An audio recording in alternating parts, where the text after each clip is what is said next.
60대 퇴직 후 갈 곳도 할 일도 없는 현실. 60세 예전 같으면 은퇴는 인생의 결실이자 여유를 즐기는 시기로 여겨졌습니다. 그러나 현실은 그와 다릅니다. 오히려 이제 뭘 하지? 나는 어디로 가야 하나? 또 무슨 일을 하며 살아야 하지? 라는 근본적인 질문이 쏟아지는 시기이기도 합니다. 많은 퇴직자들은 마치 갑작스레 사회에서 분리된 듯한 느낌을 받고 그 빈 공간을 메울 방법을 찾지 못해 허탈함과 외로움을 마주합니다. 특히 대한민국에서 60대는 여전히 젊다는 평가를 받지만 기업이나 사회 구조는 그들을 더 이상 필요 없는 인력으로 바라보는 경우가 많습니다. 이런 괴리는 퇴직 이후의 삶을 무력하게 만들고 정체성과 자존감까지 위협하게 됩니다. 사례 김영호 씨의 이야기 다시 걷기 시작한 인생 이막. 김영호 가명 63세 씨는 수도권 소재의 한 중견기업에서 35년간 근무하고 정년퇴직을 맞이했습니다. 그는 누구보다 성실했고 관리 자급에서 퇴직하며 후배들에게 존경받는 인물이었습니다. 하지만 막상 퇴직을 하고 나니 일상은 무너졌습니다. 아침 6시에 눈을 떠도 갈 곳이 없었고 매일 출근하던 습관이 사라지자 공허함이 찾아왔습니다. 취미도 친구도 많지 않았고 자녀들은 바빴습니다. 아내는 이제 좀 쉬라며 배려했지만 오히려 김 씨는 그 말이 이제 당신은 쓸모없어라는 말로 들려 상처를 받았습니다. 처음엔 평일 아침마다 공원을 산책하며 시간을 때웠고 동네 도서관에서 책을 읽기도 했지만 마음속 공허함은 사라지지 않았습니다. 나는 아직 건강한데 누가 나를 필요로 하나요? 그는 지역 고용센터를 찾아갔지만 60대 남성에게 주어지는 직업은 청소, 경비, 단순 노동 일자리뿐이었습니다. 자신이 해온 업무 경력이나 전문성을 살릴 기회는 좀처럼 보이지 않았습니다. 그러던 어느 날 지인의 소개로 시니어 창업 교육 프로그램에 참여하게 됐고 그곳에서 중장년 대상 문서 작성 및 컴퓨터 교육 강사로 일할 기회를 잡았습니다. 처음에는 두려움이 있었지만 자신보다 더 어려워하는 또래들을 가르치며 보람을 느꼈고 다시 필요한 사람이 되었다는 느낌의 웃음을 되찾았습니다.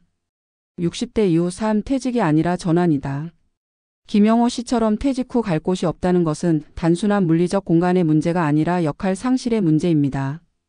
우리는 누구의 직장 상사, 팀장, 기술자, 관리자 등 사회적 역할로 정체성을 구성해 왔습니다. 퇴직 후 그 정체성이 사라지면 삶의 동력 자체가 흔들릴 수밖에 없습니다. 하지만 중요한 것은 60대는 끝이 아니라 전환의 시작이라는 점입니다. 평균 수명이 늘어난 오늘날 은퇴 이후에도 2030년을 더 살아야 합니다. 이 시간을 단순히 남은 시간으로 살지 않기 위해서는 다음과 같은 전략이 필요합니다. 1. 자신의 경력과 기술을 정리하라. 퇴직 직후 가장 먼저 해야 할 일은 그동안 해온 업무의 경험과 기술을 정리하는 것입니다. 어떤 직책을 맡았고 어떤 업무를 담당했으며 어떤 문제를 해결했는지를 문서화하십시오.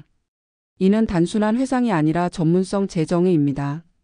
자신이 보유한 경험을 단순 경력으로 남겨두지 말고 다른 사람에게 도움이 될 수 있는 지식 자산으로 바꿔보세요. 35년간 건설 현장에서 일했다면 건설 현장 안전관리 실무 현장 관리자, 리더십 하도급 관리 사례 등으로 세분화해 온라인 강의나 강연으로 확장할 수 있습니다. 2. 직업의 재정의 수입보다 의미 중심으로. 60대 이후 직업은 반드시 생계를 위한 고수익이어야 할 필요는 없습니다. 물론 경제적인 이유로 재취업이 필요할 수 있지만 이 시기의 일은 내가 이 일을 통해 누구에게 도움을 주고 있는가, 내가 이 일에서 의미를 느낄 수 있는가를 중심으로 접근해야 합니다. 단순 노무직도 의미를 부여하면 달라집니다. 도서관 사서 보조로 일하며 지역 주민들과 교류하거나 노인 요양시설에서 책을 읽어주는 봉사활동도 일종의 직업화가 될 수 있습니다. 특히 정부나 지자체에서 운영하는 공공일자리, 노인 일자리 사업은 단기적으로 안정적인 활동 기회를 제공합니다. 3. 작게 시작하는 창업도 괜찮다. 창업은 꼭 큰 투자와 위험을 동반하는 것이 아닙니다. 특히 시니어 창업은 내가 잘 아는 분야에서 작게, 꾸준히 하는 방향이 더 적합합니다. 요즘은 1인 콘텐츠 창업, 온라인 강의, 블로그 운영 등을 통해 수익화도 가능해졌습니다.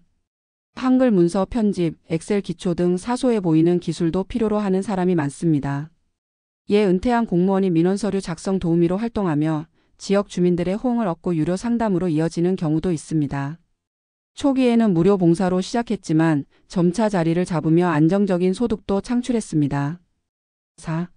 네트워크 복원과 재구성. 60대 이후에는 인간관계가 급격히 좁아질 수 있습니다. 회사라는 울타리가 사라지면 혼자가 된 느낌이 들고 점점 외부와의 접촉이 줄어듭니다.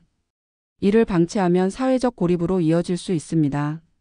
따라서 의식적으로 사람을 만나고 새로운 관계망을 구축하는 것이 필요합니다. 지역 커뮤니티, 독서 모임, 봉사단체, 체육활동 등에서 활동하며 다시 관계를 복원하는 것이 정신 건강은 물론 인생 후반기 기회의 문도 넓혀줍니다. 정부와 지자체의 지원 제도를 적극 활용하라. 노년층을 위한 다양한 프로그램들이 있지만 홍보가 부족해 잘 알려지지 않거나 적극적으로 찾아보지 않으면 이용하지 못합니다. 대표적으로 다음과 같은 제도들을 확인해 보세요.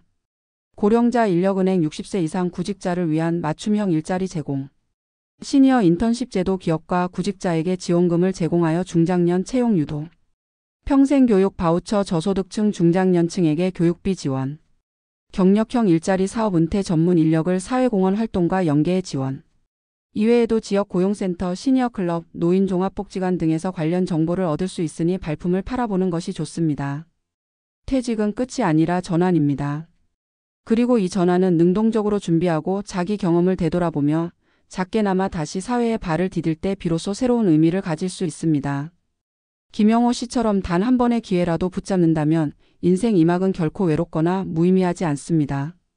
갈 곳이 없다는 것은 아직 내가 내 자리를 찾지 못했다는 의미일 뿐입니다. 60대 이후의 삶은 어디서든 누구든 어떻게든 새롭게 시작할 수 있는 충분한 시간이자 기회입니다. 필요한 것은 용기와 정보 그리고 작은 실천입니다. 지금 이 순간부터 다시 걷기 시작해 보세요.